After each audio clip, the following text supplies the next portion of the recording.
જય શ્રી કૃષ્ણ, રાધે રાધે. મારી યુટ્યુબ ચેનલમાં તમારું હાર્દિક સ્વાગત છે. દર્શક મિત્રો, જો તમે પણ ભગવાન હનુમાનજીની કૃપા પ્રાપ્ત કરવા માંગતા હો તો વિડીયોને લાઈક કરી ચેનલને સબસ્ક્રાઇબ કરી લેજો અને કમેન્ટ બોક્સમાં જય બજરંગબલી જરૂરથી લખજો. ચાલો કથા શરૂ કરીએ. ત્રેતા યુગનો એ દિવ્ય સમય હતો જ્યારે અધર્મ તેની હદો વટાવી ચૂક્યો હતો. પૃથ્વી અન્યાયના ભારથી કણસતી હતી. રાક્ષસ રાજ રાવણના અત્યાચારોએ દેવતાઓ, ઋષિઓ અને સાધુ સંતોનું જીવન મુશ્કેલ બનાવી દીધું હતું. દરેક દિશામાં ડરનું વાતાવરણ હતું.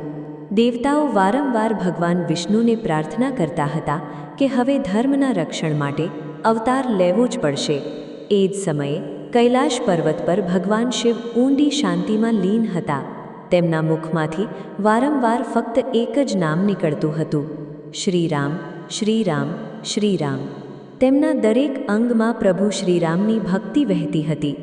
માતા પાર્વતી મોટા પ્રેમથી તેમને જોઈ રહ્યા હતા.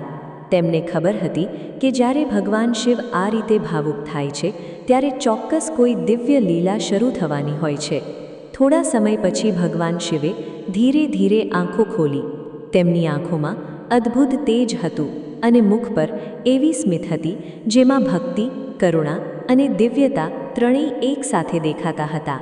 તેમણે માતા પાર્વતી તરફ જોયું અને ખૂબ જ મીઠા સ્વરે કહ્યું: દેવી, એ સમય નજીક આવી ગયો છે જેની રાહ ખુદ દેવતાઓ પણ યુગોથી જોઈ રહ્યા છે. મારા આરાધ્ય મર્યાદા પુરુષોત્તમ શ્રીરામ જલ્દી જ આ પૃથ્વી પર જન્મ લેશે. હું ફક્ત તેમનું ધ્યાન કરીને સંતોષી રહી શકું તેમ નથી. મારું હૃદય ઈચ્છે છે કે હું તેમના ચરણોની સેવા કરું, તેમની સાથે ચાલું, તેમના દરેક કાર્યમાં મદદ કરું અને તેમના ભક્ત તરીકે મારું જીવન સફળ બનાવું.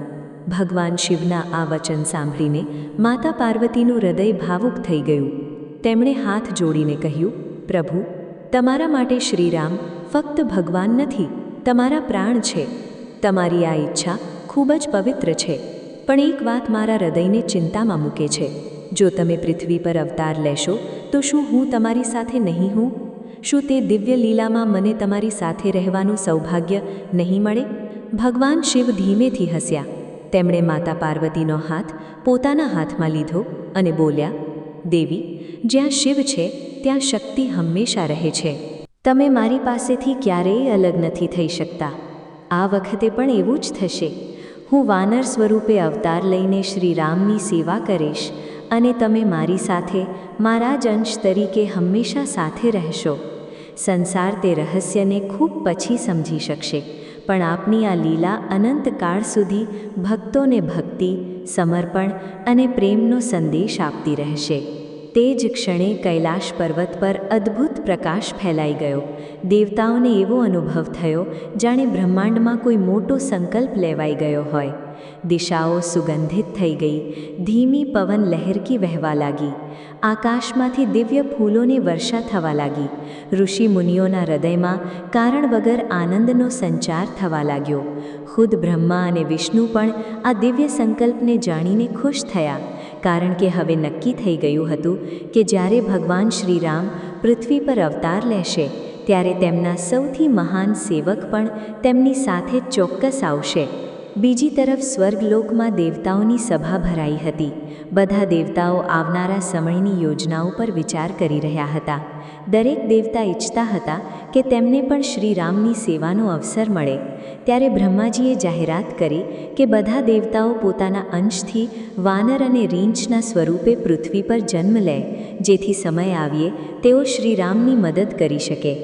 આ સાંભળતા જ તમામ દેવતાઓના મુખ પર ખુશી આવી ગઈ. કોઈએ બળનો અંશ આપ્યો, કોઈએ બુદ્ધિનો, કોઈએ ઝડપનો, કોઈએ પરાક્રમનો, પણ બધા જાણતા હતા કે આ બધાની વચ્ચે એક એવો દિવ્ય મહાપુરુષ ચોક્કસ આવશે જેના વગર શ્રીરામની લીલા અધૂરી રહેશે. એ જ સમયે ભગવાન શિવે પોતાના 11મા રુદ્ર સ્વરૂપનું સ્મરણ કર્યું. તેમના તેજથી આખું બ્રહ્માંડ પ્રકાશિત થઈ ગયું. દેવતાઓએ અનુભવ્યું કે આ કોઈ સાધારણ અવતાર નહીં હોય. આ એવો અવતાર હશે જેમાં અપાર બળ હશે, અતુલ બુદ્ધિ હશે, ખૂબ જ નમ્રતા હશે અને સૌથી મોટી વાત, પોતાના પ્રભુ શ્રીરામ પ્રત્યે સાચી ભક્તિ હશે. એવો ભક્ત જે પોતાના સ્વામી માટે અશક્યને પણ શક્ય બનાવી દેશે, એવો સેવક જેને નામનું સ્મરણ કરવાથી કળિયુગમાં પણ ડર, સંકટ અને નિરાશા દૂર થઈ જશે. બીજી તરફ પૃથ્વી પર એક નવી દિવ્ય લીલા શરૂ થઈ ચૂકી હતી. નિયતિ ધીરે ધીરે તે બધી ઘટનાઓને એક સૂત્રમાં બાંધી રહી હતી, જેના પરિણામે તે મહાશક્તિનો જન્મ થવાનો હતો, જેની ગૂંજ આવનારા હજારો વર્ષો સુધી સંસારમાં સંભળાશે. સમય આગળ વધી રહ્યો હતો. દેવતાઓની યોજનાઓ પૂરી થઈ રહી હતી અને ખુદ પ્રકૃતિ પણ તે દિવ્ય ક્ષણની રાહ જોઈ રહી હતી, જ્યારે ભગવાન શિવ પોતાના રુદ્ર અંશના સ્વરૂપે અંજનીની ખોળાને ધન્ય બનાવશે અને સંસાર પહેલીવાર તે બાળકને જોશે, જેને આગળ જઈને આખું જગત મહાવીર, પવનપુત્ર, સંકટમોચન અને શ્રીરામના પરમ ભક્ત હનુમાનના નામથી ઓળખશે. ભગવાન શિવનો દિવ્ય સંકલ્પ આખા બ્રહ્માંડમાં એક અદૃશ્ય તરંગની જેમ ફેલાઈ ગયો હતો. દેવતાઓને હવે વિશ્વાસ થઈ ગયો હતો કે ધર્મના રક્ષણ માટે થનારી સૌથી મહાન લીલાની શરૂઆત થઈ ચૂકી છે. પણ આ લીલાનું દરેક પાત્ર પહેલાંથી નક્કી હતું.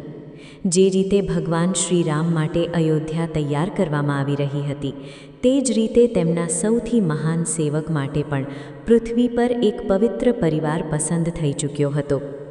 આ કોઈ સાધારણ જન્મ નહોતો થવાનો, પણ એવો દિવ્ય અવતાર હતો જેની પાછળ અગણિત તપસ્યા, શ્રાપ, વરદાન અને ઈશ્વરની અદ્ભુત યોજના છુપાયેલી હતી. સ્વર્ગલોકમાં એક ખૂબ જ સુંદર અપ્સરા હતી, જેનું નામ પુંજીક સ્થલા હતું. તેની સુંદરતાનું વર્ણન કરવું પણ મુશ્કેલ હતું. દેવસભામાં જ્યારે તે પ્રવેશ કરતી તો ચારે બાજુ તેનું તેજ ફેલાઈ જતું. પણ ક્યારેક ક્યારેક વધુ પડતું સૌંદર્ય માણસ કે દેવતાની અંદર અહંકાર પણ પેદા કરી દે છે. પુંજીક સ્થલાનો સ્વભાવ પણ ધીરે ધીરે ચંચળ અને અભિમાની થતો જતો હતો. એક દિવસ તે આકાશ માર્ગે ફરતી ફરતી એક શાંત જંગલની ઉપરથી પસાર થઈ રહી હતી. તે જ જંગલમાં એક મહાન ઋષિ વર્ષોથી કઠોર તપસ્યામાં લીન હતા. તેમનું મન સંપૂર્ણ રીતે ભગવાનના ધ્યાનમાં ડૂબેલું હતું. તેમના શરીર પર ધૂળ જામી ગઈ હતી, જટાઓ લાંબી થઈ ગઈ હતી અને ચારે બાજુ પશુ પક્ષીઓ પણ ડર વગર તેમની નજીક ફરતા હતા. પુંજીક સ્થલાએ તે તપસ્વીને જોયા તો તેના મનમાં ખોટું હાસ્ય પેદા થયું. તેણે ઋષિની તપસ્યાની મજાક ઉડાવવાનું શરૂ કર્યું. ક્યારેક તેમની મુદ્રાની નકલ કરવા લાગી તો ક્યારેક હસીને તેમને વિચલિત કરવા લાગી. થોડી જ ક્ષણોમાં તે મહાન ઋષિની શાંતિ તૂટી ગઈ. તેમણે ધીરે ધીરે પોતાની આંખો ખોલી. તેમની આંખોમાં અગ્નિ જેવું તેજ હતું. તેમણે અપ્સરા તરફ જોયું અને ગંભીર સ્વરે કહ્યું કે જેને તપનો આદર કરતા નથી આવડતો, તેને પોતાના સૌંદર્ય પર ગર્વ કરવાનો કોઈ અધિકાર નથી. તારો આ અહંકાર જ તારા પતનનું કારણ બનશે. તું સ્વર્ગની અપ્સરા થઈને પણ વાનરીની જેમ ચંચળ વ્યવહાર કરી રહી છે, એટલે તારે પૃથ્વી પર વાનરીના રૂપમાં જન્મ લેવો પડશે. ઋષિના મુખેથી આ શ્રાપ સાંભળતા જ પુંજીસ્થલાનું બધું અભિમાન પળવારમાં સમાપ્ત થઈ ગયું. તેની આંખોમાંથી આંસુ વહેવા લાગ્યા. તે તરત ઋષિના ચરણોમાં પડી અને કાંપતા સ્વરે બોલી, હે મહર્ષિ, મારાથી ખૂબ મોટો અપરાધ થઈ ગયો. મેં અજાણતા તમારી તપસ્યામાં વિઘ્ન પાડ્યું. કૃપા કરીને મને માફ કરી દો. હું તમારા શ્રાપને સ્વીકારું છું, પણ મારા પર એટલી કૃપા ચોક્કસ કરો કે મારા જીવનનો કોઈ હેતુ પણ હોય. હું ફક્ત સજા ભોગવવા માટે પૃથ્વી પર ન જાઉં, પણ મારો જન્મ કોઈ મહાન કાર્યમાં ઉપયોગી બને. ઋષિનું હૃદય કરુણાથી ભરાઈ ગયું. તેમણે શાંત સ્વરે કહ્યું કે મારા મુખેથી નીકળેલો શ્રાપ પાછો નહીં જઈ શકે, પણ હું તેને એક મહાન વરદાન આપું છું. પૃથ્વી પર વાનરીના રૂપમાં જન્મ લીધા પછી પણ તારી અંદર દિવ્ય તેજ બનેલું રહેશે. તું ઈચ્છા મુજબ વાનરી અને માણસનું રૂપ ધારણ કરી શકીશ. એટલું જ નહીં, તારા ખોળામાં એવો પુત્ર જન્મ લેશે જેની કીર્તિ ત્રણેય લોકમાં ગુંજશે. તેનું બળ દેવતાઓથી પણ વધી જશે. તેની બુદ્ધિનો કોઈ સામનો નહીં કરી શકે. તેનું નામ યુગો યુગો સુધી આદરથી લેવામાં આવશે અને ખુદ ભગવાનનો સૌથી પ્રિય સેવક તે જ બનશે. ઋષિના આ શબ્દો સાંભળતા જ પુંજીસ્થલાના મનનો બધો ડર સમાપ્ત થઈ ગયો. હવે તેને સમજ આવવા લાગ્યું કે આ શ્રાપ ખરેખર ઈશ્વરની યોજનાનો એક ભાગ છે. ક્યારેક ક્યારેક જે ઘટના આપણને સજા લાગે છે તે જ આગળ જઈને સૌથી મોટું વરદાન બની જાય છે. તેણે ઋષિને પ્રણામ કર્યા અને મનોમન ભગવાનને યાદ કરતા પૃથ્વી પર પોતાના નવા જીવનની રાહ જોવા લાગી. સમય વીતતો ગયો. નિયતિએ પોતાનું કાર્ય શરૂ કરી દીધું. યોગ્ય સમય આવતા તે જ અપ્સરા પૃથ્વી પર વાનરરાજ કુંજરના ઘરે જન્મી. તેનું નામ રાખવામાં આવ્યું અંજના. જન્મ લેતા જ એવું લાગ્યું જાણે ખુદ સૌંદર્યએ પૃથ્વી પર અવતાર લીધો હોય. તેનું મુખ ચંદ્રની જેમ તેજસ્વી હતું. તેની આંખોમાં કરુણા હતી, હૃદયમાં નમ્રતા અને સ્વભાવમાં અદ્ભુત શાલીનતા. જેમ જેમ તે મોટી થતી ગઈ તેમ તેમ તેના ગુણોની ચર્ચા દૂર દૂર સુધી ફેલાવા લાગી. જે પણ તેને જોતું તે જ કહેતું કે આ કોઈ સાધારણ કન્યા નથી. તેના જીવનમાં ચોક્કસ કોઈ મહાન હેતુ છુપાયેલો છે. યુવાની આવતા અંજનાના લગ્ન મહાન પરાક્રમી વાનરરાજ કેસરી સાથે થયા. કેસરી ફક્ત બલવાન જ નહોતા, પણ ધર્મપ્રેમી, સત્યનિષ્ઠ અને ખૂબ જ નમ્ર રાજા પણ હતા. બંનેનું જીવન ખૂબ સુખપૂર્વક વીતવા લાગ્યું. સુમેરુ પર્વતની સુંદર ખીણોમાં તેમનું ઘર હતું. ચારે બાજુ હરિયાળી, નિર્મળ નદીઓ, મીઠા અવાજમાં ગાતા પક્ષીઓ અને શાંત વાતાવરણ તેમના જીવનને આનંદથી ભરી દેતા હતા. બંને એકબીજાનો ખૂબ આદર કરતા હતા. અંજના પોતાના પતિની સેવાને જ પોતાનો સૌથી મોટો ધર્મ માનતી હતી અને કેસરી પણ પોતાની પત્નીને ખૂબ પ્રેમ કરતા હતા. પણ સમયની સાથે તેમના જીવનમાં એક એવી કમી હતી જે અંદર જ અંદર બંનેના હૃદયને દુઃખ આપતી હતી. વર્ષો વીતી ગયા પણ તેમને સંતાનનું સુખ પ્રાપ્ત ન થયું. અનેક યજ્ઞ થયા, અનેક વ્રત કરવામાં આવ્યા, તીર્થયાત્રાઓ કરવામાં આવી અને ઋષિઓ પાસેથી આશીર્વાદ લેવામાં આવ્યા, પણ કોઈ ફળ પ્રાપ્ત ન થયું. બહારથી બંને હસતા હતા, પણ અંદર તેમનું હૃદય સંતાનની ઈચ્છામાં તડપતું રહેતું હતું. એક દિવસ અંજનાએ દ્રઢ નિશ્ચય કર્યો કે હવે તે ફક્ત ભગવાનના શરણે જ જશે. તેમણે રાજસી સુખોનો ત્યાગ કરી દીધો, સુંદર કપડાં અને ઘરેણાંનો મોહ છોડી દીધો. તેમણે વનનો રસ્તો અપનાવ્યો અને કઠોર તપસ્યા શરૂ કરી. દિવસ વીતતા ગયા, ઋતુઓ બદલાતી રહી, વર્ષો ગુજરી ગયા, પણ તેમની તપસ્યામાં કોઈ કમી ન આવી. ક્યારેક ફક્ત ફળ ખાઈને રહેતી, ક્યારેક ફક્ત પાણી પર અને ક્યારેક તો ઘણા દિવસો સુધી ફક્ત હવાના સહારે ભગવાનનું ધ્યાન કરતી રહેતી. તેમનું શરીર નબળું પડતું જતું હતું, પણ આત્મબળ પહેલાં કરતાં ક્યાંય વધુ પ્રજ્વલિત થઈ ચૂક્યું હતું. તેમની તપસ્યાનું તેજ એટલું વધી ગયું કે વનના ઋષિ મુનિઓ પણ આશ્ચર્ય પામવા લાગ્યા. દેવતાઓ પણ તેમની અતૂટ શ્રદ્ધાને જોઈને ખુશ થયા. પ્રકૃતિ ખુદ તેમની સેવા કરવા લાગી. વૃક્ષો તેમને છાયા આપવા લાગ્યા, પક્ષીઓ તેમની નજીક મીઠા સ્વરે ગાવા લાગ્યા અને ધીમી પવન તેમના શરીરને શીતળતા આપવા લાગી. આખું વાતાવરણ એવું લાગવા લાગ્યું જાણે ખુદ સૃષ્ટિ તે તપસ્વિનીની રાહ જોઈ રહી હોય, જેના ગર્ભથી ભવિષ્યમાં તે મહાશક્તિ જન્મ લેવાની હતી, જે ફક્ત રાક્ષસોનો વિનાશ જ નહીં કરે, પણ આવનારા કળિયુગમાં પણ કરોડો ભક્તો માટે સાહસ, વિશ્વાસ, ભક્તિ અને શક્તિનો સૌથી મોટો આધાર બનશે. માતા અંજનાની તપસ્યા દિવસ પછી દિવસે વધુ કઠોર થતી ચાલી ગઈ. તેમણે પોતાના મન, વચન અને કર્મ ત્રણેયને સંપૂર્ણ રીતે ભગવાનની ભક્તિમાં સમર્પિત કરી દીધા. તેમનો એક જ સંકલ્પ હતો કે તેમને એવો પુત્ર મળે જે ફક્ત તેમનો જ નહીં પણ આખી સૃષ્ટિનું કલ્યાણ કરે. સમયનું તેમને કોઈ જ્ઞાન રહેતું નહોતું. ક્યારેક સખત તડકો તેમના શરીરને તપાવતો, ક્યારેક મુશળધાર વરસાદ તેમને પલાળી દેતો, ક્યારેક કાતિલ ઠંડી તેમની પરીક્ષા લેતી. છતાં તેમની આંખો બંધ રહેતી અને તેમના હોઠો પર ફક્ત ભગવાનનું નામ રહેતું.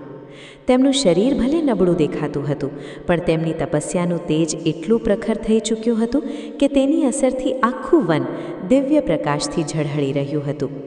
વનમાં રહેતા ઋષિમુનિ જ્યારે પણ તેમને જોતા તો મનોમન પ્રણામ કરતા, કારણ કે તેમને સ્પષ્ટ દેખાવા લાગ્યું હતું કે આ કોઈ સાધારણ સ્ત્રી નથી, પણ ખુદ ઈશ્વરની કોઈ મહાન યોજનાનો આધાર બનવા જઈ રહી છે. તે જ સમય એક દિવસ મહાન તપસ્વી ઋષિ મતંગ પોતાના શિષ્યો સાથે તે વનમાંથી પસાર થઈ રહ્યા હતા. તેમની દિવ્ય દ્રષ્ટિએ દૂરથી જ માતા અંજનાના તપનું તેજ જોઈ લીધું. તેઓ થોડીવાર શાંત ઊભા રહ્યા, પછી ધીરે ધીરે તેમની નજીક પહોંચ્યા. અંજનાએ જેવી પોતાની આંખો ખોલી તેમણે તરત ઉઠીને ઋષિના ચરણોમાં પ્રણામ કર્યા. ઋષિએ તેમના માથા પર પોતાનો કરુણામય હાથ મૂક્યો અને બોલ્યા, દીકરી, તારી તપસ્યાએ ત્રણેય લોકને પ્રભાવિત કરી દીધા છે. દેવતાઓ તારી નિષ્ઠા જોઈને ખુશ છે, પણ હું જાણવા માંગુ છું કે તારા હૃદયમાં કઈ એવી ઈચ્છા છે જેના માટે તું તારા શરીરની પણ પરવા નથી કરી રહી. માતા અંજનાની આંખો ભરાઈ આવી. તેમણે ખૂબ જ નમ્ર સ્વરે કહ્યું, ગુરુદેવ, મારી પાસે ધન છે, સન્માન છે, પ્રેમ કરનાર પતિ છે, સુખ સુવિધાઓની કોઈ કમી નથી, પણ મારા જીવનમાં માતૃત્વનો સુખ નથી. હું એવો પુત્ર ઈચ્છું છું જે ફક્ત મારા કુળનો દીવો ન બને, પણ ધર્મના રક્ષણ કરનાર ભગવાનનો પરમ ભક્ત અને સંસાર માટે આદર્શ બને. જો આ સૌભાગ્ય મારા ભાગ્યમાં નથી લખ્યું તો હું જીવનભર આ રીતે તપ કરતી રહીશ, પણ પોતાના સંકલ્પથી પાછળ નહીં હટું. ઋષિ મતંગે થોડીવાર ધ્યાન કર્યું. તેમની દિવ્ય દ્રષ્ટિ ભવિષ્યના અનંત રહસ્યોમાં પ્રવેશ કરી ગઈ. તેમણે જોયું કે આવનારા સમયમાં ખુદ ભગવાન વિષ્ણુ શ્રી રામના રૂપમાં અવતાર લેવાના છે. તેમણે એ પણ જોયું કે ભગવાન શિવ પોતાના 11મા રુદ્ર અંશ સાથે પૃથ્વી પર આવવાનો સંકલ્પ લઈ ચૂક્યા છે. ત્યારે તેમના મુખ પર મીઠી સ્મિત આવી ગઈ. તેમણે માતા અંજનાને કહ્યું, દેવી, તારું ભાગ્ય ખૂબ મહાન છે. તારા ખોળામાં જે બાળક આવશે તેનું તેજ સૂર્ય જેવું હશે, તેનો વેગ પવન જેવો હશે, તેની બુદ્ધિ બૃહસ્પતિથી પણ શ્રેષ્ઠ હશે, અને તેનું બળ એવું હશે કે દેવતાઓ પણ તેનો આદર કરશે. પણ તે દિવ્ય પુત્રની પ્રાપ્તિ માટે તારે હજુ એક વધુ કઠોર તપ કરવું પડશે. ઋષિએ આગળ કહ્યું, તું વૃષભાચલ પર્વત પર જા. ત્યાં ભગવાન વેંકટેશ્વરના ચરણોમાં પ્રણામ કર. ત્યારબાદ આકાશ ગંગા નામના પવિત્ર તીર્થમાં સ્નાન કરીને પવનદેવની આરાધના કર. તે જ તારા જીવનની સૌથી મોટી સાધના હશે. જ્યારે પવનદેવ ખુશ થશે ત્યારે જ તારા જીવનનો હેતુ પૂરો થશે. ઋષિના મુખેથી આ વચન સાંભળતાં જ માતા અંજનાના મનમાં એક નવી ઊર્જાનો સંચાર થઈ ગયો. તેમણે ઋષિના ચરણ પકડી લીધા અને વારંવાર આભાર માનવા લાગી. પછી એક ક્ષણ પણ વ્યર્થ ગુમાવ્યા વગર તેઓ વૃષભાચલ પર્વત તરફ ચાલી પડી. રસ્તો ખૂબ જ મુશ્કેલ હતો.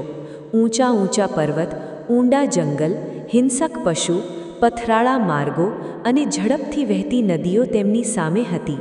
પણ તેમના હૃદયમાં ફક્ત એક જ વિશ્વાસ હતો કે જ્યારે હેતુ પવિત્ર હોય તો ખુદ ભગવાન રસ્તો બનાવી દે છે. ઘણા દિવસોની કઠોર યાત્રા પછી તેઓ તે પવિત્ર પર્વત પર પહોંચ્યા. ત્યાંનું વાતાવરણ અલૌકિક હતું. ઊંચા પર્વત વાદળો સાથે વાતો કરી રહ્યા હતા. ઝરણાનું મીઠું સંગીત આખા વનમાં ગૂંજી રહ્યું હતું. પક્ષીઓનો કલરવ એવો લાગતો હતો જાણે તેઓ ખુદ ભગવાનની સ્તુતિ કરી રહ્યા હોય. ધીમી સુગંધિત પવન વહી રહી હતી અને ચારે બાજુ દિવ્યતાનો અનુભવ થઈ રહ્યો હતો. માતા અંજનાએ ભગવાન વેંકટેશ્વરના ચરણોમાં પોતાનું માથું નમાવી દીધું. તેમની આંખોમાંથી આંસુ વહેવા લાગ્યા. તેમણે કહ્યું, પ્રભુ, જો મારી ભક્તિમાં સત્ય છે, જો મારી તપસ્યામાં નિષ્ઠા છે અને જો મારું હૃદય ખરેખર સાચું છે તો મને એવો પુત્ર આપો જે પોતાનું આખું જીવન ધર્મ અને ભગવાનની સેવામાં અર્પણ કરી દે. પ્રાર્થના પછી તેમણે આકાશ ગંગા તીર્થમાં સ્નાન કર્યું. પાણી એટલું ચોખ્ખું હતું કે તેમાં ખુદ આકાશનું પ્રતિબિંબ દેખાઈ રહ્યું હતું. સ્નાન કરીને તેમણે પવનદેવનું સ્મરણ શરૂ કર્યું. હવે તેમની તપસ્યા પહેલાં કરતાં પણ વધુ કઠોર થઈ ગઈ. તેમણે અન્નનો ત્યાગ કરી દીધો. ઘણા દિવસો સુધી ફક્ત પાણી પીધું, પછી પાણી પણ છોડી દીધું અને ફક્ત હવાના સહારે તપ કરવા લાગી. તેમનું મન સંપૂર્ણ રીતે ઈશ્વરમાં લીન થઈ ગયું હતું. તેમના શરીર પર ધૂળ જામી ગઈ હતી. વાળ વિખેરાઈ ગયા હતા, પણ તેમના મુખનું તેજ સતત વધતું જતું હતું. દિવસ મહિનામાં અને મહિના વર્ષોમાં બદલાતા ગયા.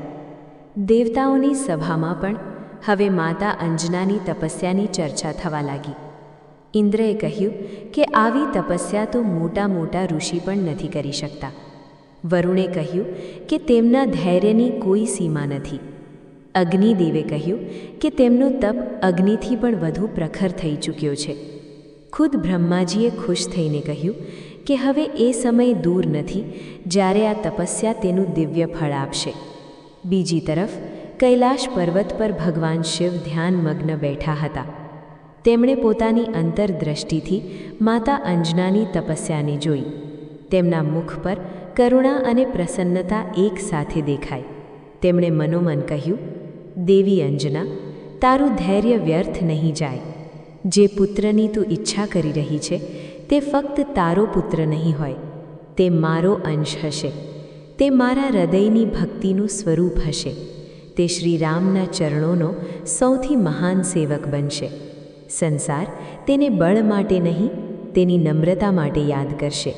જ્યારે જ્યારે ધર્મ મુશ્કેલીમાં આવશે, તેનું નામ જ ભક્તોની અંદર સાહસ જગાડી દેશે. એ જ સમયે આખા બ્રહ્માંડમાં એક અદ્ભુત બદલાવ થવા લાગ્યો. દિશાઓ પહેલાં કરતાં વધુ શાંત થઈ ગઈ. દેવતાઓના મનમાં અનોખો ઉત્સાહ ભરાઈ ગયો. ઋષિઓને ધ્યાનમાં શુભ સંકેત દેખાવા લાગ્યા. પૃથ્વી જાણે કોઈ દિવ્ય મહેમાનના સ્વાગતની તૈયારી કરી રહી હતી. પવન પહેલાં કરતાં વધુ પવિત્ર થઈને વહેવા લાગી.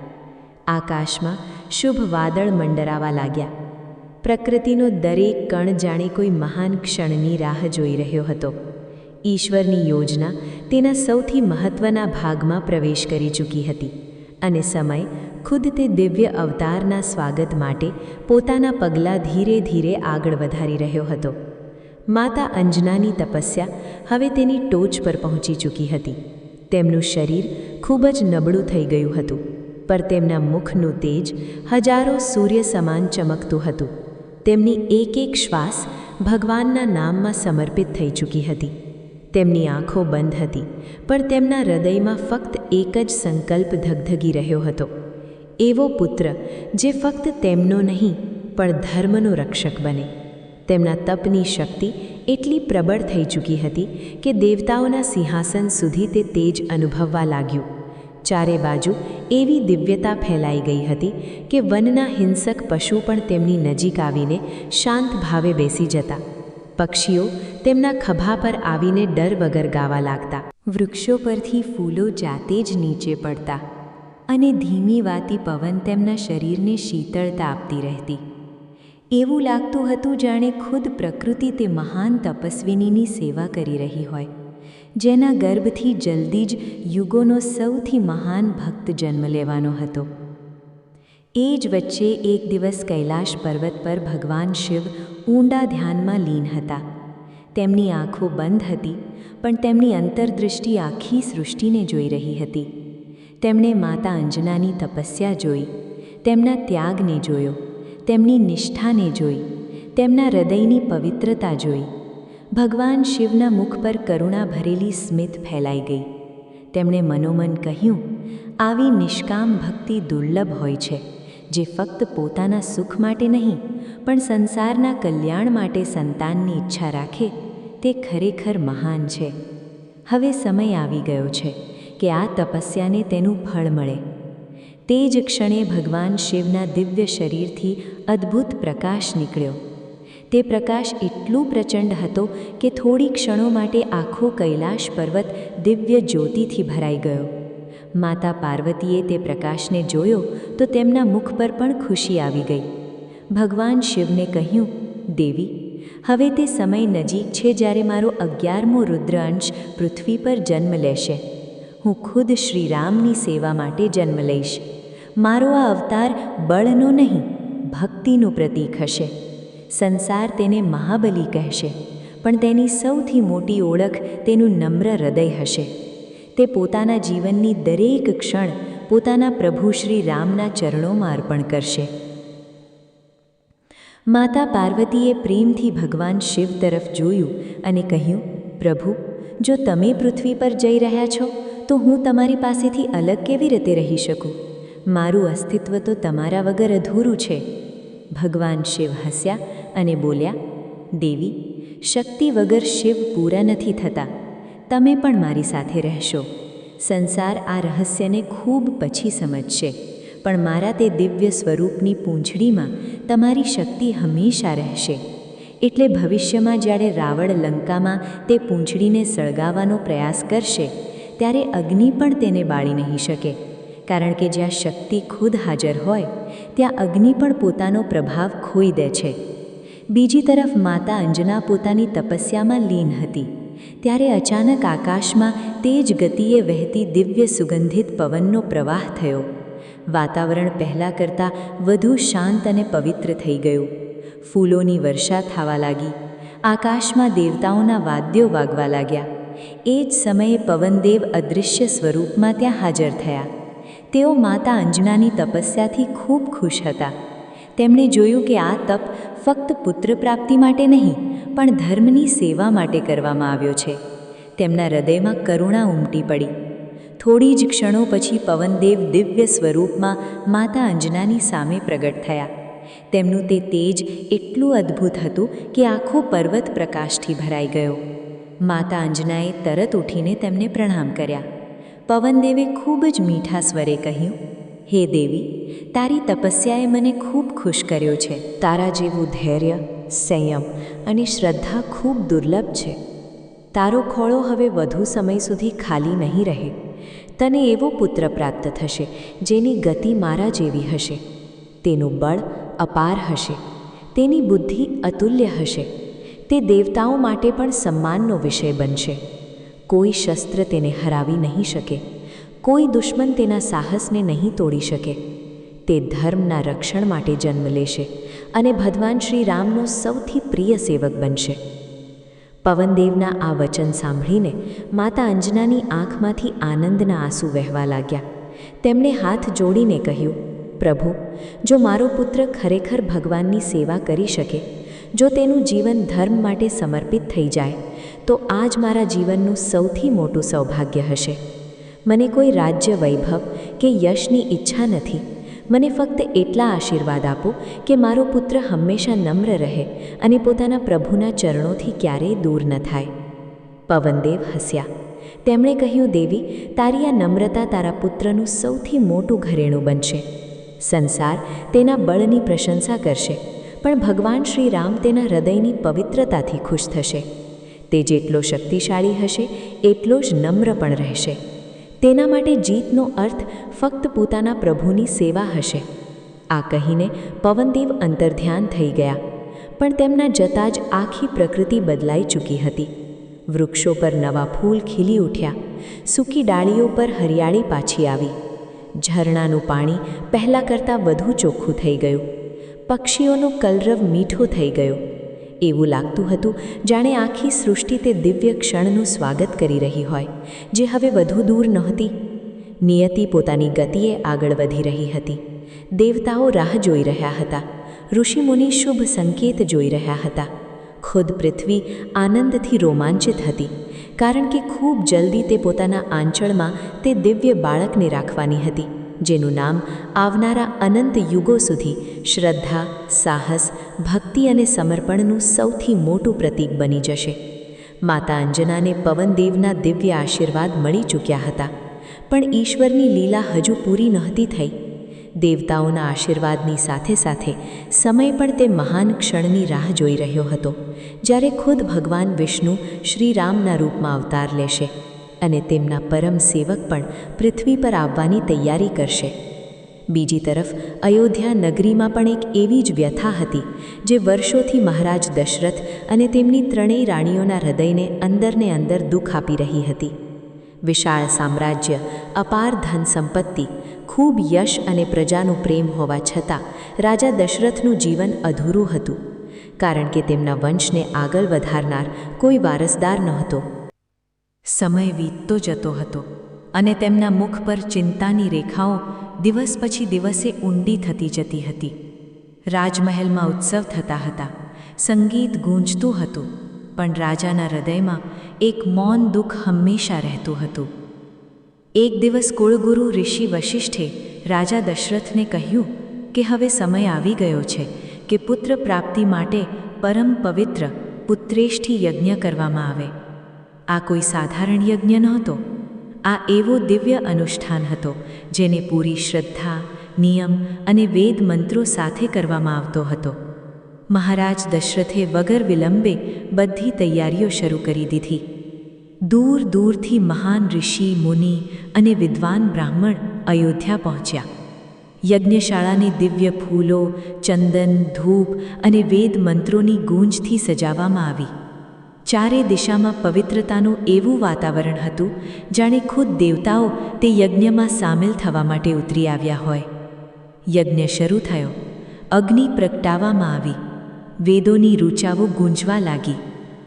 ઋષિ મંત્રો સાથે આહુતિ આપી રહ્યા હતા. જેમ જેમ યજ્ઞ આગળ વધતો ગયો, અગ્નિની જ્વાળા પહેલાં કરતાં વધુ પ્રખર થતી ગઈ. અચાનક તે અગ્નિમાંથી એક દિવ્ય પુરુષ પ્રગટ થયા. તેમના હાથમાં સોનાનું એક પાત્ર હતું જેમાં દિવ્ય ખીર ભરેલી હતી. તેમના શરીરથી નીકળતું તેજ જોઈને હાજર બધા ઋષિ, દેવતા અને રાજા દશરથ આશ્ચર્યચકિત થઈ ગયા. તેમણે મીઠા સ્વરે કહ્યું, રાજન, તમારી શ્રદ્ધા, તપ અને યજ્ઞથી દેવતાઓ ખૂબ ખુશ છે. આ દિવ્ય ખીર પોતાની રાણીઓને વિધિપૂર્વક ખવડાવો. તેમના પ્રભાવથી તમને એવા પુત્ર મળશે જેની કીર્તિ અનંતકાળ સુધી પૃથ્વી પર ગૂંજશે. મહારાજ દશરથની આંખોમાંથી આનંદના આંસુ વહી નીકળ્યા. તેમણે ખૂબ જ શ્રદ્ધાથી તે પાત્ર સ્વીકાર્યું. સૌથી પહેલાં તેમણે તેનો મોટો ભાગ મહારાણી કૌસલ્યાને આપ્યો. પછી બીજો ભાગ મહારાણી કૈકેયીને અને બાકીનો ભાગ મહારાણી સુમિત્રાને આપ્યો. રાજમહેલમાં આનંદની લહેર દોડી ગઈ. બધાને વિશ્વાસ થઈ ગયો કે હવે રઘુકુળનું ભવિષ્ય સુરક્ષિત થઈ જશે. પણ તે જ સમયે નિયતિ એક વધુ અદ્ભુત લીલા રચી રહી હતી. મહારાણી કૈકેયી પોતાના હાથમાં દિવ્ય ખીર લઈને ભગવાનને યાદ કરી રહી હતી કે અચાનક આકાશમાંથી એક વિશાળ ગરુડ ખૂબ વેગથી નીચે ઉતર્યું અને પોતાની ચાંચમાં ખીરનો એક ભાગ લઈને ઉડી ગયું. રાજમહેલમાં હાજર બધા લોકો આશ્ચર્યચકિત થઈ ગયા. કોઈને સમજ ના આવી કે આ શું થયું. થોડી ક્ષણો માટે કૈકેયીનું મન બેચેન થઈ ગયું.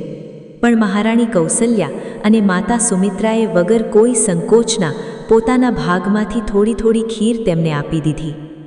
કોઈને આ ખબર નહોતી કે આ ઘટના સંયોગ નહીં પણ ખુદ ઈશ્વરની પહેલાંથી નક્કી કરેલી યોજનાનો એક મહત્વનો ભાગ હતી.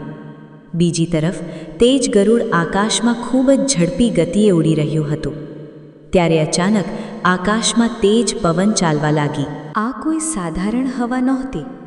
ખુદ પવનદેવ તે સમયે પોતાની દિવ્ય લીલા પૂરી કરવા માટે હાજર હતા. તેમણે એવો વેગ ઉત્પન્ન કર્યો કે ગરુડ પોતાની ચાંચમાં રાખેલી દિવ્ય ખીર સંભાળી ન શક્યો. આગળની જ ક્ષણે તે પવિત્ર ખીર આકાશમાંથી નીચે પડવા લાગી. એ જ સમયે માતા અંજના ભગવાન શિવ દ્વારા આપેલા મંત્રનો જાપ કરી રહી હતી. તેઓ ધ્યાનમગ્ન થઈને બંને હથેળીઓ અંજલિની મુદ્રામાં જોડીને બેઠી હતી. તેમના મનમાં પૂરો વિશ્વાસ હતો કે ભગવાનનો પ્રસાદ ચોક્કસ મળશે. જેવી તે દિવ્ય ખીર નીચે પડી, પવનદેવે તેને ખૂબ જ સાવધાનીથી પોતાની વાયુમાં રાખી અને સીધી માતા અંજનાની અંજલિમાં પહોંચાડી દીધી. તે દ્રશ્ય એટલું અલૌકિક હતું કે ખુદ દેવતાઓએ આકાશમાંથી ફૂલોની વર્ષા શરૂ કરી દીધી. માતા અંજનાએ આંખો ખોલી તો જોયું કે તેમની હથેળીઓમાં દિવ્ય પ્રસાદ છે. તેમને તરત ભગવાન શિવના વચન યાદ આવી ગયા. તેમણે વગર કોઈ શંકાના તે પ્રસાદની ભગવાનના આશીર્વાદ માનીને શ્રદ્ધાપૂર્વક સ્વીકારી લીધો. જેવી માતા અંજનાએ તે દિવ્ય પ્રસાદ ખાધો, તે જ ક્ષણે આખી પ્રકૃતિમાં અદ્ભુત બદલાવ થવા લાગ્યો. ધીમી સુગંધિત પવન વહેવા લાગ્યો. વનોમાં ખીલેલા ફૂલોની સુગંધ ચારે બાજુ ફેલાઈ ગઈ. પર્વતો પરથી ઝરણા પહેલાં કરતાં વધુ વેગથી વહેવા લાગ્યા. પક્ષીઓ મીઠા સ્વરે ગાવા લાગ્યા. ઋષિમુનિઓને ધ્યાનમાં શુભ સંકેત દેખાવા લાગ્યા.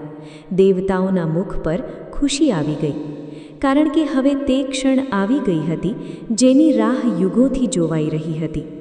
ભગવાન શિવનો 11મો રુદ્ર અંશ માતા અંજનાના પવિત્ર ગર્ભમાં સ્થાપિત થઈ ચૂક્યો હતો.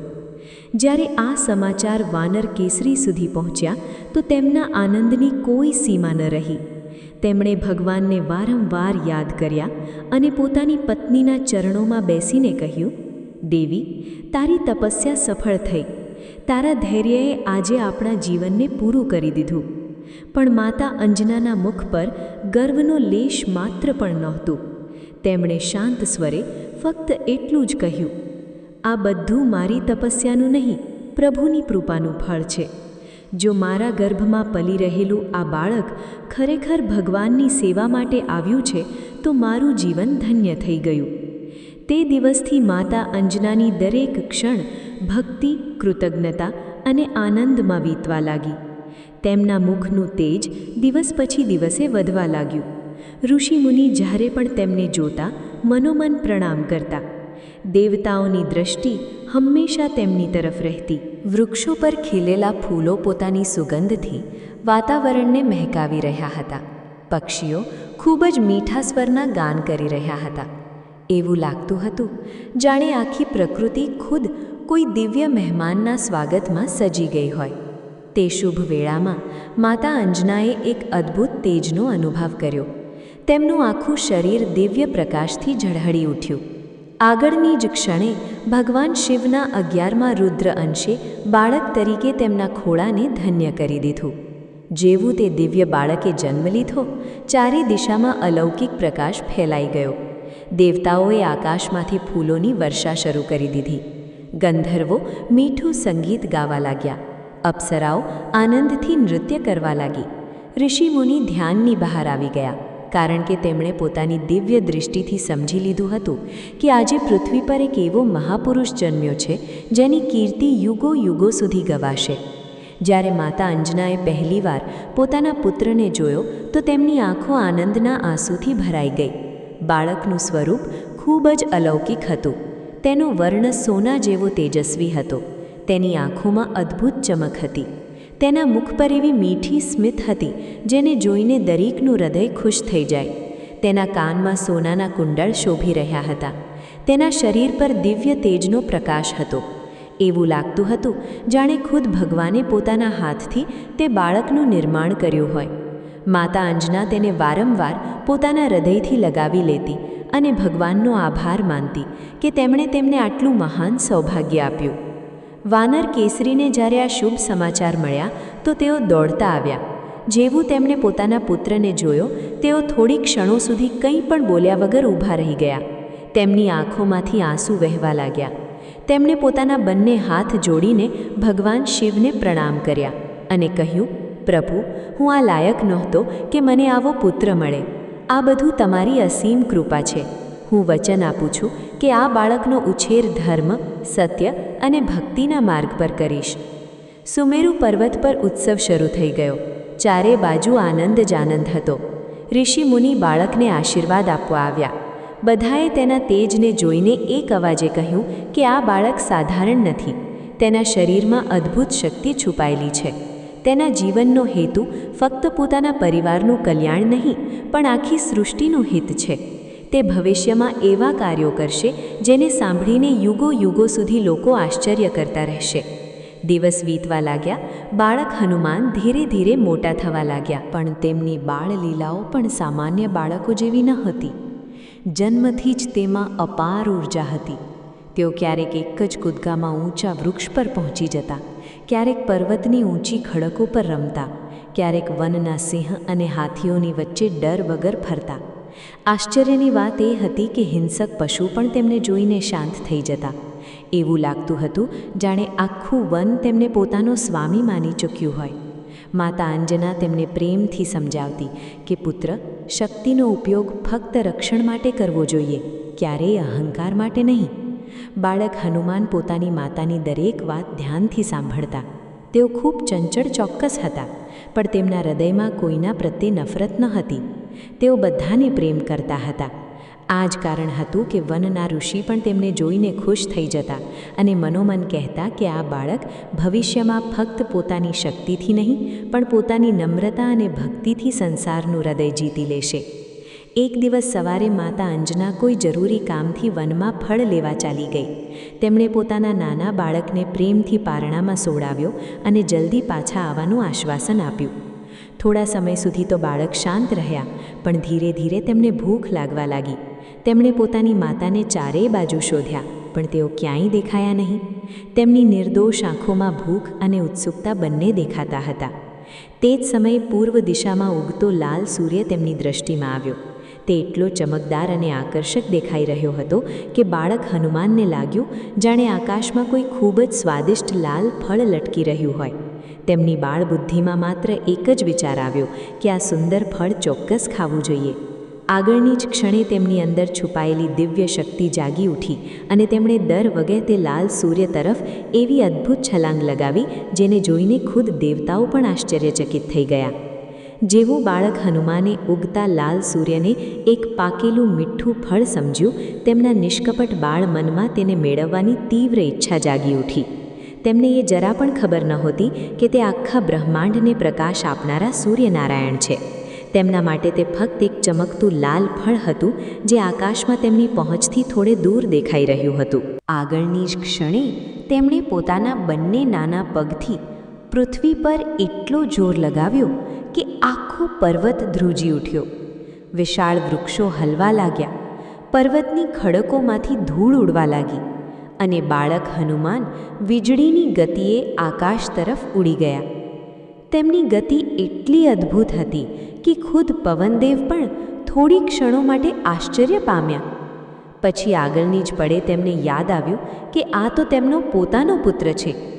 તેઓ તરત તેની પાછળ પાછળ દોડ્યા જેથી ક્યાંક સૂર્યના તેજ કિરણો આ નાના બાળકને કષ્ટ ન પહોંચાડે. જેટલી ઝડપથી બાળક હનુમાન ઉપર વધી રહ્યા હતા એટલી જ ઝડપથી આખા દેવલોકમાં આશ્ચર્ય ફેલાઈ રહ્યું હતું.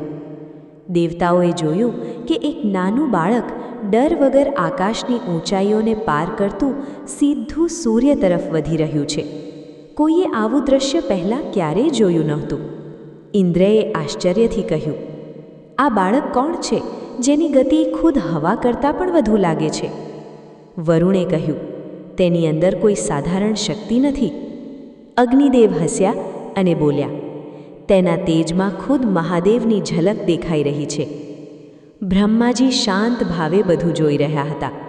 તેઓ સમજી ચૂક્યા હતા કે ભગવાન શિવનો દિવ્ય સંકલ્પ હવે પોતાની પહેલી લીલા પ્રગટ કરી રહ્યો છે. બીજી તરફ સૂર્યદેવે પણ તે તેજસ્વી બાળકને પોતાની તરફ આવતા જોયો. પહેલાં તો તેમને લાગ્યું કે કોઈ દિવ્ય શક્તિ તેમની તરફ વધી રહી છે, પણ જ્યારે તેમણે પોતાની દિવ્ય દ્રષ્ટિથી જોયું તો સમજી ગયા કે આ કોઈ સાધારણ બાળક નથી પણ ખુદ રુદ્ર અંશ છે. તેમના હૃદયમાં અપાર પ્રેમ ઉમટી પડ્યો. તેમણે તરત પોતાની તપતી કિરણોને શીતળ કરી દીધી જેથી તે માસૂમ બાળકને જરા પણ કષ્ટ ન થાય. જે સૂર્ય આખા સંસારને પોતાના તેજથી પ્રકાશિત કરે છે, તે જ દિવસે એક બાળક માટે પોતાની તીવ્રતા છોડીને પ્રેમથી ભરાઈ ગયા. થોડી જ ક્ષણોમાં બાળક હનુમાન સૂર્યની ખૂબ નજીક પહોંચી ગયા. તેઓ હસતા હસતા પોતાના નાના નાના હાથ સૂર્ય તરફ વધારવા લાગ્યા, જાણે સાચે જ કોઈ લાલ ફળ તોડવા જઈ રહ્યા હોય. સૂર્યદેવ પણ હસતા હસતા તેમને જોઈ રહ્યા હતા. તેમને ખબર હતી કે આ લીલા પણ ભવિષ્યના કોઈ મહાન હેતુનો ભાગ છે. તે જ સમયે એક વધુ ઘટના બનવાની હતી જેણે આગળ જઈને આખા બ્રહ્માંડને હલાવી દીધું. તે દિવસે અમાસ હતી. નિયમ મુજબ રાહુ સૂર્યને ગ્રસવા માટે તેની નિશ્ચિત ગતિએ આગળ વધી રહ્યો હતો. રાહુને પોતાના અધિકાર પર ખૂબ જ અહંકાર હતો. તે જેવો સૂર્યની નજીક પહોંચ્યો તેણે જોયું કે ત્યાં પહેલાંથી જ એક તેજસ્વી બાળક રમી રહ્યું છે. રાહુએ તેને કોઈ મહત્વ ન આપ્યું અને આગળ વધવા લાગ્યો. પણ બાળક હનુમાનની નજર અચાનક તેના પર પડી. કાળા રંગનો ગોળાકાર રાહુ તેમને એક વધુ વિચિત્ર ફળ દેખાયું. તેમના મનમાં તરત વિચાર આવ્યો કે આ ફળ તો પહેલાં કરતાં પણ વધુ રસપ્રદ છે. આગળની જ ક્ષણે તેમણે મોડું કર્યા વગર રાહુને પકડવા માટે છલાંગ લગાવી. હનુમાનજીના હાથ એટલા બળવાન હતા કે રાહુ ગભરાઈ ગયો. જેવો બાળકે તેને પકડવાનો પ્રયત્ન કર્યો, રાહુ ડરથી ધ્રુજવા લાગ્યો. તેણે કોઈ રીતે પોતાની જાતને છોડાવી અને જીવ બચાવીને ત્યાંથી ભાગી નીકળ્યો. તેનો અહંકાર પળવારમાં ચકનાચૂર થઈ ગયો હતો. તે સીધો દેવરાજ ઇન્દ્રની સભામાં પહોંચ્યો. તેનું શરીર ડરથી ધ્રુજી રહ્યું હતું. તેણે ઇન્દ્રને કહ્યું, દેવરાજ, તમે સૂર્ય અને ચંદ્રને મારા માટે નક્કી કર્યા હતા, પણ આજે ત્યાં કોઈ બીજું જ મારા પહેલાં પહોંચી ગયું. તે બાળક મને પણ ગળી જવાનો પ્રયત્ન કરતો હતો. જો તમે જલ્દી કંઈ નહીં કરો તો મારું અસ્તિત્વ જ સમાપ્ત થઈ જશે. રાહુની વાત સાંભળીને ઇન્દ્ર ગંભીર થઈ ગયા. તેમણે તરત પોતાનું દિવ્ય વાહન ઐરાવત મંગાવ્યું. દેવતાઓનો સમૂહ પણ તેમની સાથે ચાલી પડ્યો. કોઈને સમજ નથી આવતી કે આખરે એવો કયો બાળક છે જે ડર વગર સૂર્ય સુધી પહોંચી ગયો અને રાહુને પણ ડરાવી દીધો. બધાના મનમાં જિજ્ઞાસા હતી. બીજી તરફ બાળક હનુમાન હજુ પણ આનંદથી આકાશમાં ફરી રહ્યા હતા. ત્યારે તેમની નજર ઇન્દ્રના વિશાળ સફેદ હાથી ઐરાવત પર પડી. તેનું તેજસ્વી શરીર વાદળોની વચ્ચે ચમકી રહ્યું હતું. બાળક હનુમાને તેને પણ એક અદ્ભુત સફેદ ફળ સમજી લીધું.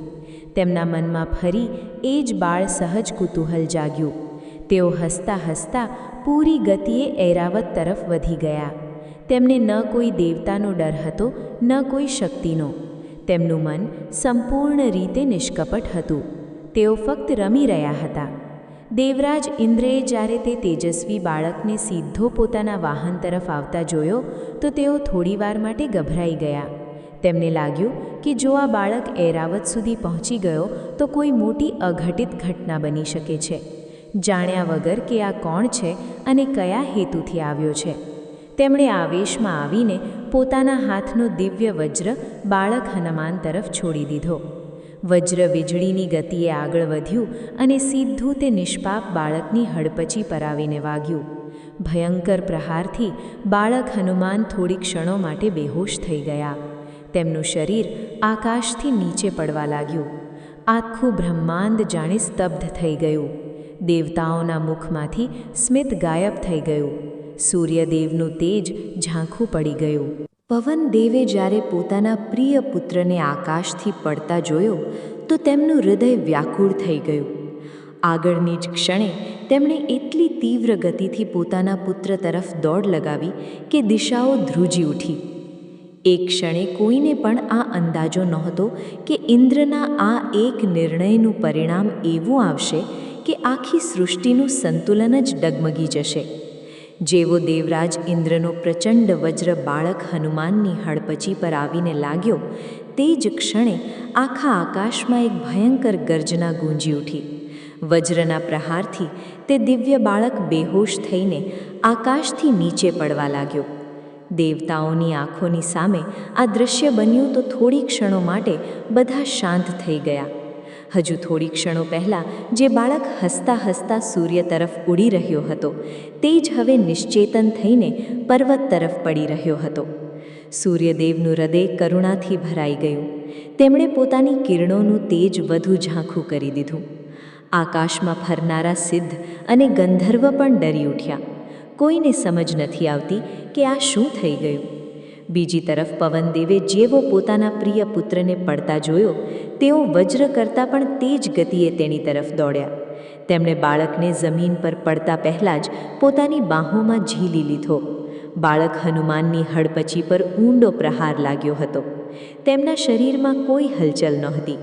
તેમનો માસૂમ ચહેરો શાંત હતો, પણ તેને જોઈને પવનદેવનું હૃદય જાણે હજારો ટુકડામાં વહેંચાઈ ગયું. તેમણે પોતાના પુત્રને છાતીથી લગાવી લીધો. તેમની આંખોમાંથી આંસુ વહેવા લાગ્યા.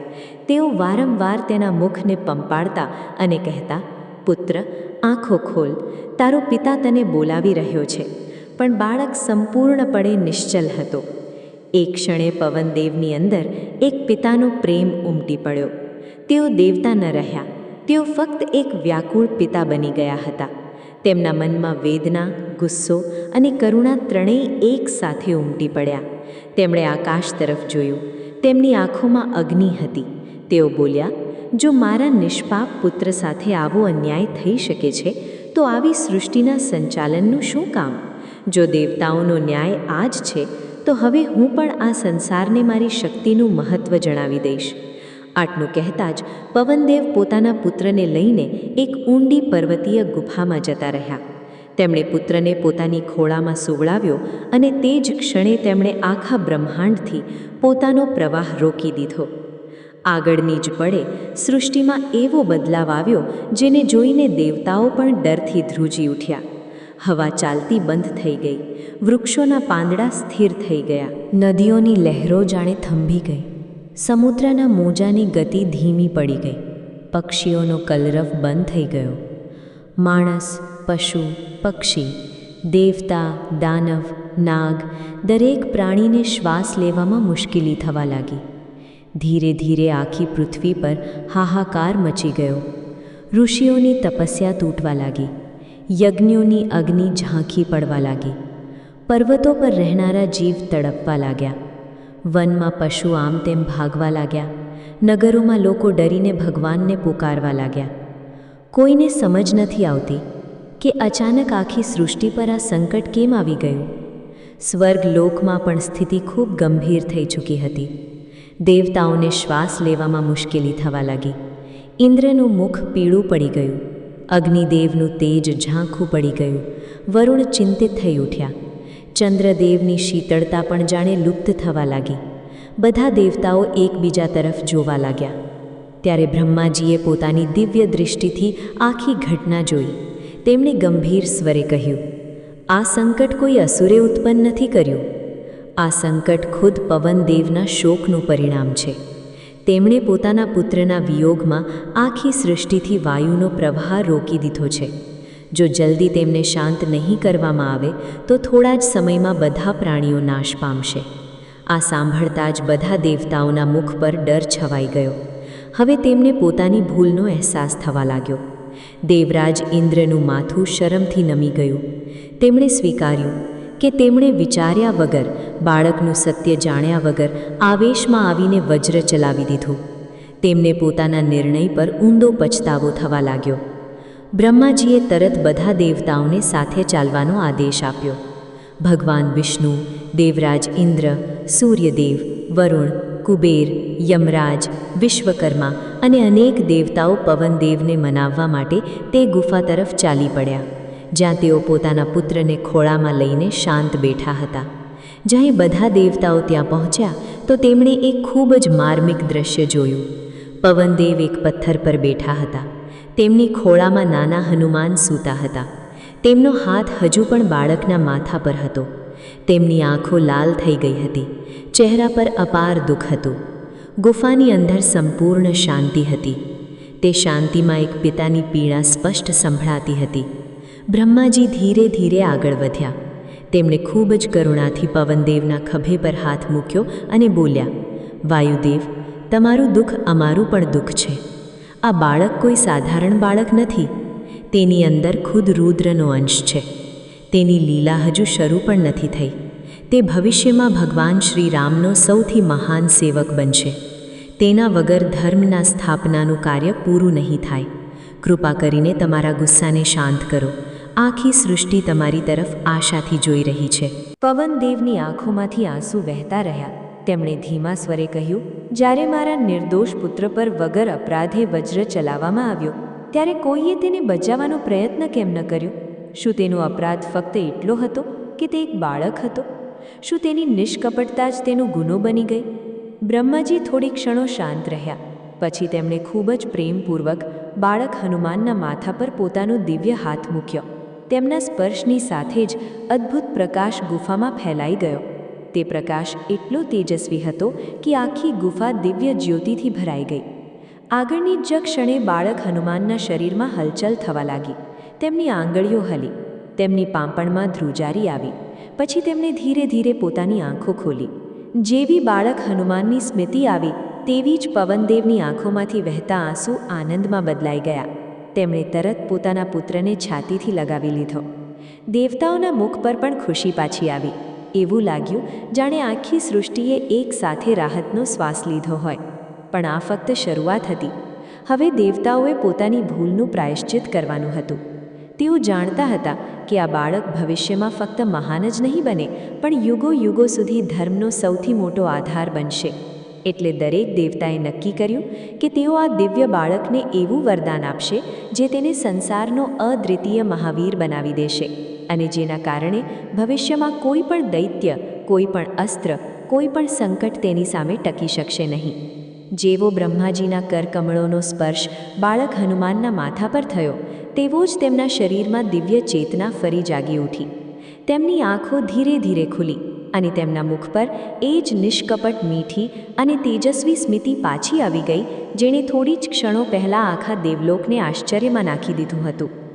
બાળકને સ્વસ્થ જોઈને પવનદેવે તેમને પોતાના હૃદયથી એ રીતે લગાવી લીધા, જાણે તેઓ હવે ક્યારેય તેમને પોતાની જાતથી દૂર નહીં થવા દે. એક પિતાની આંખોમાંથી વહી રહેલા તે આંસુ ફક્ત આનંદના નહોતા, પણ તે પીડાના પણ હતા, જે તેમણે પોતાના પુત્રને બેહોશ જોઈને સહન કરી હતી. તે ગુફાનું વાતાવરણ કરુણા, પ્રેમ અને દિવ્યતાથી ભરાઈ ગયું. તે જ ક્ષણે બ્રહ્માજીએ પવનદેવને કહ્યું કે હવે સમય આવી ગયો છે કે આખો દેવગણ પોતાની ભૂલનું પ્રાયશ્ચિત કરે. આ બાળક કોઈ એક પરિવારનો પુત્ર નથી. આ આવનારા યુગોમાં ધર્મના રક્ષણ કરનાર ભગવાન શ્રી રામનો પરમ સેવક અને અસંખ્ય ભક્તોનો સંકટ મોચન બનશે. તેના જીવનનો હેતુ એટલો મહાન છે કે ખુદ દેવતાઓએ પણ તેના માર્ગને સરળ બનાવવો પડશે. સૌથી પહેલાં દેવરાજ ઇન્દ્ર આગળ વધ્યા. થોડા સમય પહેલાં જેમના હાથથી વજ્ર ચાલ્યું હતું, તે જ ઇન્દ્ર હવે ખૂબ જ નમ્ર થઈને બાળક હનુમાનના ચરણોની નજીક ઊભા હતા. તેમના ચહેરા પર ઊંડો પશ્ચાતાપ હતો.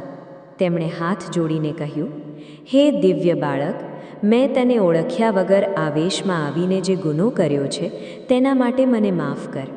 તારી નિષ્કપટ બાળ લીલાને હું સમજી ન શક્યો. આજથી મારો વજ્ર ક્યારેય તારું કંઈ બગાડી શકશે નહીં.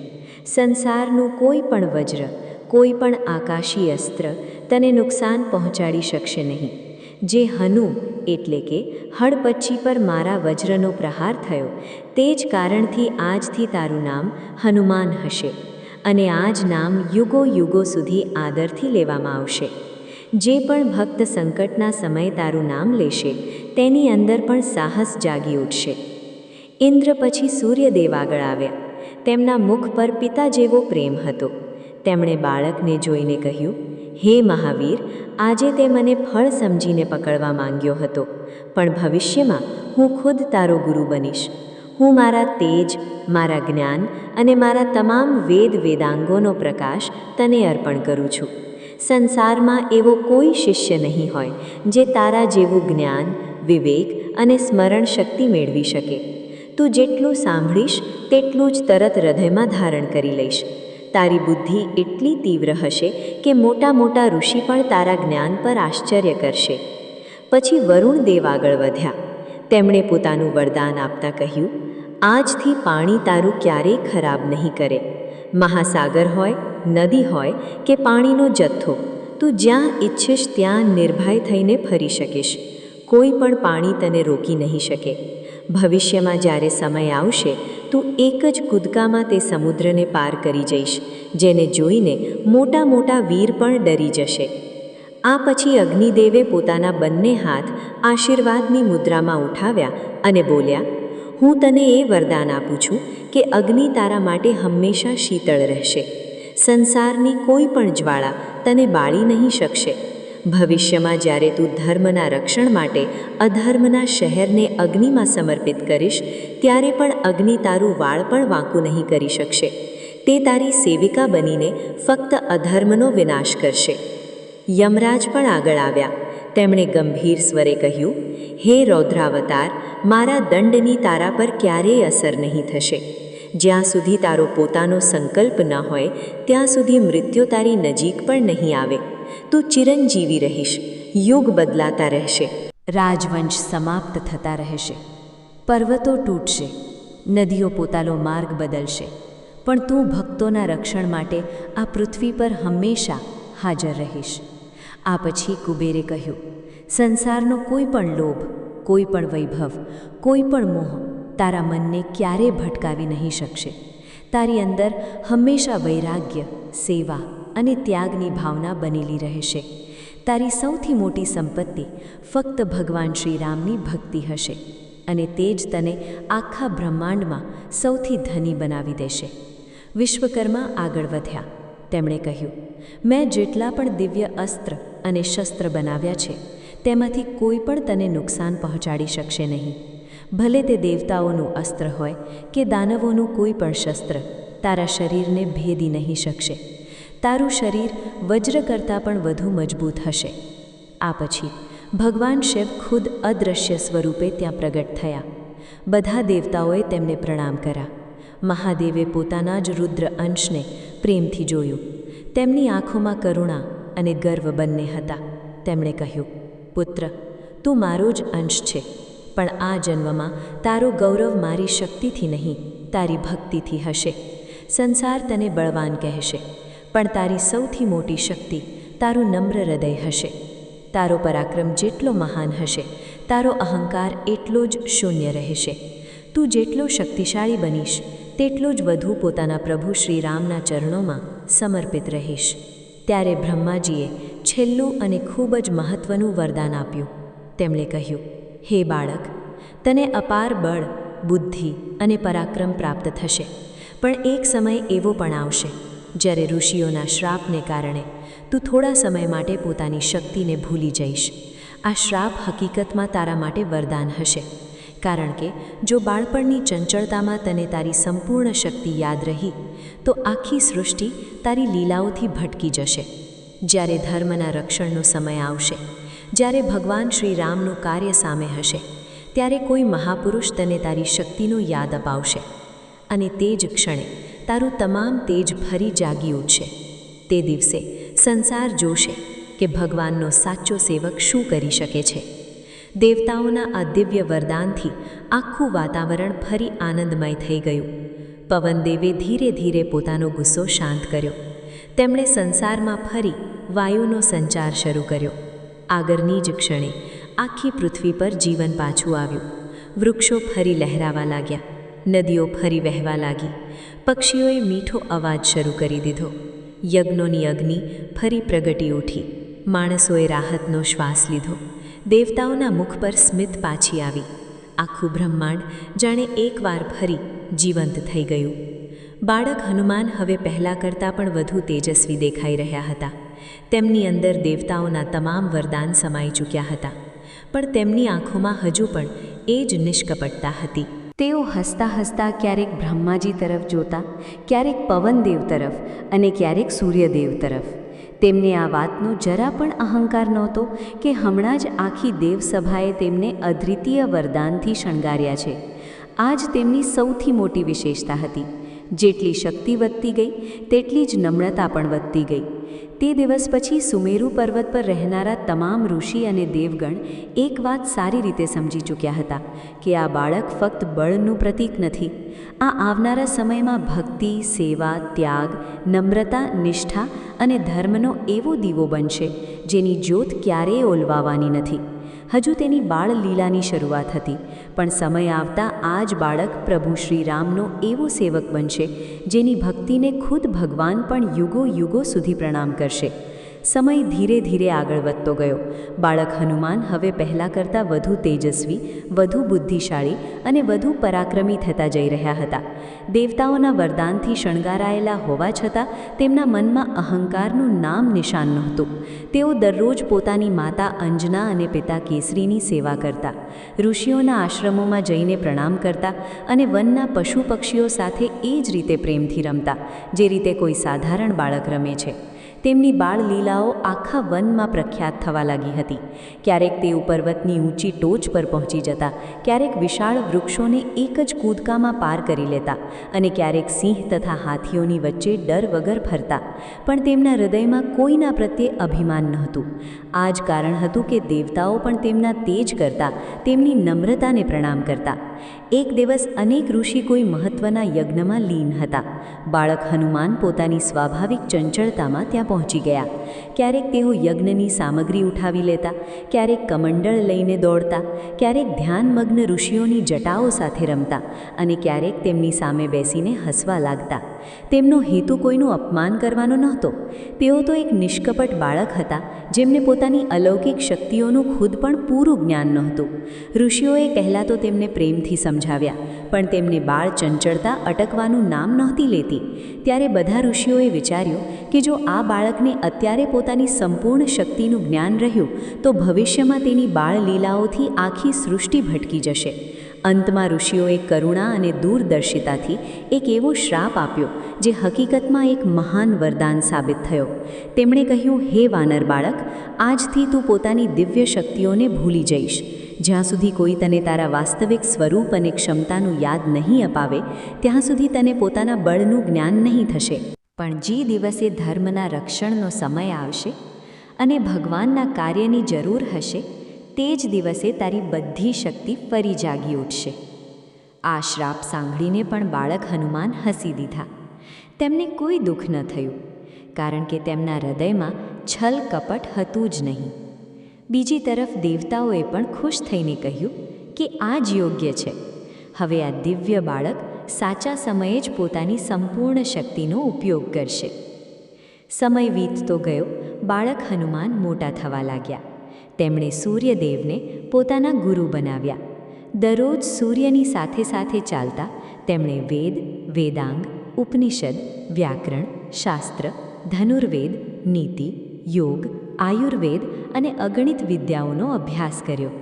સૂર્યદેવ પણ પોતાના આ અદ્ભુત શિષ્યને જોઈને ખૂબ ખુશ રહેતા. કહેવાય છે કે જેટલું જ્ઞાન વર્ષોની તપસ્યાથી મળે છે તેટલું જ્ઞાન હનુમાનજીએ ઓછા સમયમાં જ મેળવી લીધું હતું. તેમની બુદ્ધિ સમુદ્ર જેવી ઊંડી અને આકાશ જેવી વિશાળ થઈ ચૂકી હતી. વિદ્યા પૂરી થતાં હનુમાનજીએ ખૂબ જ નમ્ર થઈને ગુરુ દક્ષિણા આપવાની પ્રાર્થના કરી. સૂર્યદેવે હસીને કહ્યું, પુત્ર, મને કોઈ પૈસા કે વસ્તુની જરૂર નથી. જો તું મને ગુરુ માને છે તો મારા પુત્ર સુગ્રીવની હંમેશા રક્ષા કરજે. જ્યારે પણ તેના પર સંકટ આવે તેની સાથે ઊભો રહેજે. હનુમાનજીએ તે જ ક્ષણે હાથ જોડીને સંકલ્પ કર્યો કે તેઓ જીવનભર ધર્મ અને સત્યનો સાથ આપશે તથા સુગ્રીવની રક્ષા કરશે. આ જ પ્રતિજ્ઞા આગળ જઈને તેમને ભગવાન શ્રી રામ સાથે મળવાનું દિવ્ય કારણ બની. આ વચ્ચે અયોધ્યામાં ભગવાન શ્રી રામનો જન્મ થયો. સમયની સાથે તેઓ મોટા થયા. ઋષિ વિશ્વામિત્ર સાથે ગયા. રાક્ષસોનો નાશ કર્યો. માતા સીતા સાથે લગ્ન થયા અને પછી પિતાના વચનના રક્ષણ માટે 14 વર્ષના વનવાસ પર નીકળી પડ્યા. બીજી તરફ હનુમાનજી પણ પોતાના જીવનની તે મહાન ક્ષણની રાહ જોઈ રહ્યા હતા, જેના માટે ખુદ ભગવાન શિવે રુદ્રાવતાર ધારણ કર્યો હતો. તેમને ખબર નહોતી કે તેમનો વાસ્તવિક હેતુ શું છે, પણ તેમના હૃદયમાં એક અજાણી પોકાર સતત જાગતી રહેતી હતી, જાણે કોઈ તેમને બોલાવી રહ્યું હોય. અને પછી તે શુભ સમય પણ આવ્યો જ્યારે ઋષ્યમુખ પર્વત પર ભગવાન શ્રી રામ અને લક્ષ્મણ વન સીતા માતાની શોધ કરતા પહોંચ્યા. હનુમાનજી બ્રાહ્મણનું રૂપ ધારણ કરીને તેમની પાસે ગયા. જેવી તેમની નજર ભગવાન શ્રી રામના દિવ્ય સ્વરૂપ પર પડી, તેમના હૃદયમાં એક અદ્ભુત ધ્રુજારી થઈ. તેમને એવો અનુભવ થયો જાણે જન્મોજન્મની શોધ આજે પૂરી થઈ ગઈ હોય. બીજી તરફ ભગવાન શ્રી રામ પણ હનુમાનને જોતા જ હસી પડ્યા. તેઓ સમજી ચૂક્યા હતા કે તેમનો સૌથી પ્રિય સેવક તેમની સામે ઊભો છે. હનુમાનજીએ ખૂબ જ નમ્રતાથી બંને ભાઈઓને પ્રણામ કર્યા. તેમના મીઠા વચનો, નમ્ર વ્યવહાર અને જ્ઞાનને જોઈને ભગવાન શ્રી રામ ખૂબ ખુશ થયા. તે જ ક્ષણથી તે સંબંધ શરૂ થયો, જેને સંસાર સ્વામી અને સેવકનો નહીં પણ પ્રેમ, વિશ્વાસ અને સંપૂર્ણ સમર્પણનું સૌથી મોટું ઉદાહરણ માને છે. આગળ જઈને આ જ હનુમાનજી સમુદ્ર ઓળંગશે. માતા સીતાને અશોક વાટિકામાં પ્રભુ શ્રી રામની વીંટી આપશે. લંકા દહન કરશે. અસંખ્ય રાક્ષસોનો નાશ કરશે. યુદ્ધભૂમિમાં લક્ષ્મણજીના જીવ બચાવવા માટે સંજીવની પર્વત ઉઠાવી લાવશે અને ભગવાન શ્રી રામના દરેક કાર્યને પોતાના જીવ કરતાં પણ વધુ મહત્ત્વ આપી પૂરું કરશે. પણ આટલા મહાન કાર્યો કર્યા પછી પણ તેમણે ક્યારેય પોતાની જાતને મહાન નથી કહી. તેઓ હંમેશા એ જ કહેતા રહ્યા કે મારી અંદર જે કંઈ પણ છે તે બધું મારા પ્રભુ શ્રી રામની કૃપા છે. આ જ કારણ છે કે ભગવાન શ્રી રામે ખુદ કહ્યું હતું કે હું હનુમાનના ઉપકારોનું દેવું ક્યારેય ચૂકવી શકતો નથી. સંસારમાં શક્તિશાળી ઘણા થયા, વિદ્વાન પણ ઘણા થયા, પણ શક્તિની સાથે એટલી નમ્રતા, જ્ઞાનની સાથે એટલું સમર્પણ અને પરાક્રમની સાથે એટલી ભક્તિ ફક્ત હનુમાનજીમાં જ દેખાય છે. એટલે કળિયુગમાં પણ જો કોઈ ભક્ત સાચા મનથી તેમનું સ્મરણ કરે તો સંકટમોચન ખુદ તેના રક્ષણ માટે હાજર થઈ જાય છે. શાસ્ત્રોમાં પણ કહ્યું છે કે જ્યાં જ્યાં રઘુનાથનું કીર્તન થાય છે ત્યાં ત્યાં હાથ જોડીને આંખોમાં પ્રેમ આંસુ સાથે પવનપુત્ર હનુમાન જરૂર હાજર રહે છે. એક અન્ય પ્રસિદ્ધ શ્લોક છે, મનોજવમ મારુતુલ્ય વેગમ જીતેન્દ્રિયમ બુદ્ધિમતામ વરિષ્ઠમ વાતાત્મજમ વાનર યુથ મુખ્યમ શ્રીરામદૂતમ શરણમ પ્રપદ્યે. એટલે કે હું તે શ્રીરામદૂત હનુમાનજીની શરણ લઉં છું જે મન જેવી તીવ્ર ગતિવાળા, પવન જેવી ઝડપવાળા, ઇન્દ્રિયોને જીતનાર, બુદ્ધિશાળીઓમાં શ્રેષ્ઠ અને વાનર સેનાના મુખ્ય છે. આ જ છે ભગવાન હનુમાનના દિવ્ય જીવનની તે પ્રેરણાદાયક કથા જે આપણને શીખવે છે કે સાચી શક્તિ ક્યારેય અહંકાર નથી કરતી, સાચી ભક્તિ ક્યારેય હાર નથી માનતી અને જે પોતાના જીવનને પ્રભુના ચરણોમાં સમર્પિત કરી દે છે તેના માટે અશક્ય પણ શક્ય થઈ જાય છે. એટલે જીવનમાં ગમે તેટલા સંકટ આવે, જો હૃદયમાં શ્રીરામનું નામ અને હનુમાનજી પર અતૂટ વિશ્વાસ હોય તો કોઈ પણ બાધા વધુ સમય સુધી ટકી શકતી નથી. બોલો સિયાવર રામચંદ્ર ભગવાનની જય. પવનસુત હનુમાનજી મહારાજની જય. જય શ્રી રામ, જય જય વીર બજરંગબલી. જો તમને ભગવાન શ્રી હનુમાનજીની આ દિવ્ય, પ્રેરણાદાયક અને ભાવપૂર્ણ કથા ગમી હોય તો આ વિડીયોને એક લાઈક જરૂર કરો અને કોમેન્ટ બોક્સમાં જય બજરંગબલી જરૂરથી લખજો. ધન્યવાદ. જય શ્રી કૃષ્ણ. રાધે રાધે.